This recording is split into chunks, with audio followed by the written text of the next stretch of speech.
And we're back again with our primary election candidate sit-downs for 2013. Deidre Allen off camera, on camera.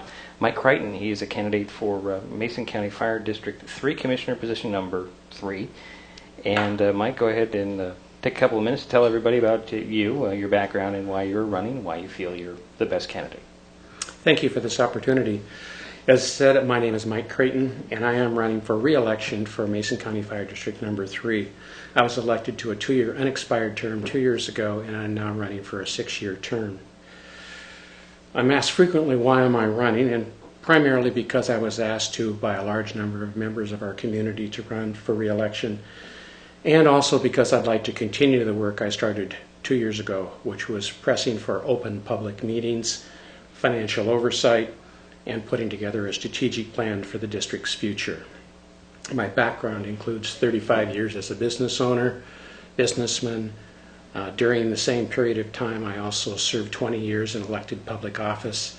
I served as a fire commissioner, a city councilman, a mayor, and on the school board.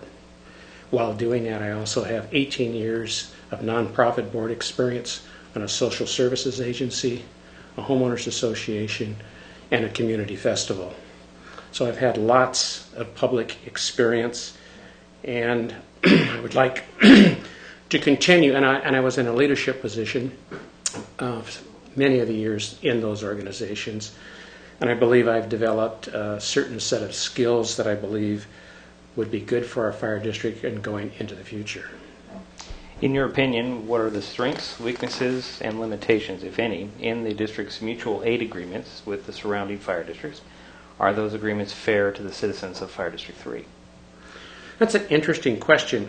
We do have a mutual aid agreement. There was a mutual aid agreement signed by all the districts in Mason County this spring.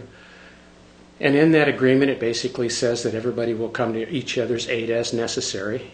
Also within the definition of mutual aid is a separate term called, that's set up additionally, all of a sudden the name escapes me, but specific aid. And we currently have an agreement with District 5 to provide advanced life support services. And that agreement expires at the end of this year. It's been in service for a number of years, and we're in the process of now discussions for that agreement going forward. So I can't say much more about that as it's in discussions. We just are in the process of discussing, and we'll probably sign at tonight's meeting, an agreement to work with District 2 and the other districts that joined the agreement for recruiting volunteers to the district, and I can say more about that later. Now, tell us your opinion on the condition of the district's apparatus and whether the district has adequate funding for maintenance and or replacement, if necessary. District 3 is actually fortunate. We have very good equipment. We have a couple of new pieces of equipment that were purchased in the last 3 years. One is an aid car and one is a fire truck. In addition to that, we have pumper trucks, command cars, brush rig, etc. So we're in very good shape.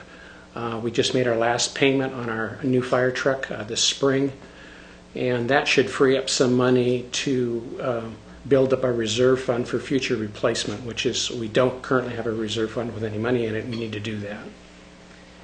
Are the fire district's facilities appropriate in order to provide adequate service? If not, what is needed, and how would you fund expansion? Actually, our facilities are in good condition. We have 2 stations. We're a 2-station fire department. Station 1 is the primary location with the chief's offices. About in 2005, the community association and the fire district went together and added a community hall, a kitchen, and storage to that building. So it's a relatively new building, along with the apparatus bay next door, which was re-roofed this spring. Station 2 is just an apparatus bay. It could use some minor upgrades, but it's basically in good condition. So again, we're in good shape on the facility side. Does the district have adequate staffing? Staffing is a problem always for volunteer fire departments. I think it is throughout the district, and that's probably why, as I mentioned earlier, there's now an agreement in place, a SAFER grant through FEMA to help recruit volunteers. And District 2 took the lead on this, and a number of other fire districts are now part of that agreement, and it'll be a joint effort to go out and recruit and train volunteers.